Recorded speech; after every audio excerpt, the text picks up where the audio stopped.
দুই পথিক। একটি ছোট গল্প।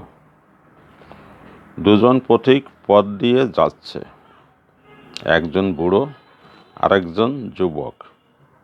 চলতে চলতে তারা দেখতে পেল পথের উপর একটা থলি পড়ে আছে।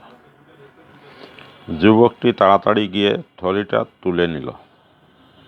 থলির মুখ খুলে ভেতরে হাত ঢুকালো।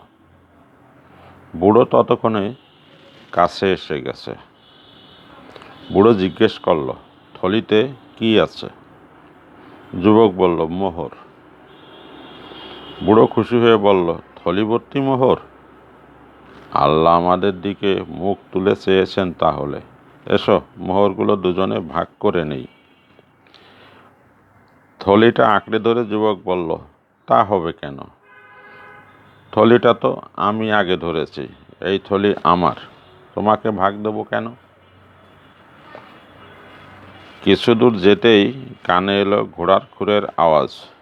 পেছন থেকে ঘোড়া ছুটিয়ে কে যেন আসছে।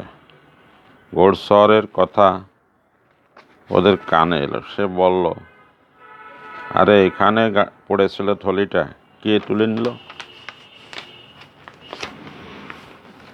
যুবক ভয় পেয়ে গেল।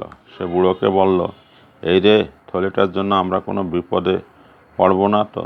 ও যদি ভাবে আমরা থলিটা চুরি করেছি? বুড়ো তখন বলল, আমরা কেন বলছো? থলিটা তো তুমি একাই পেয়েছো। যুবক কিছু বলতে যাচ্ছিল, ততক্ষণে ঘোড়সওয়ার এসে ওদের ধরে ফেলেছে। যুবককে বলল, এই যে, তাহলে তুই থলিটা চুরি করেছিস?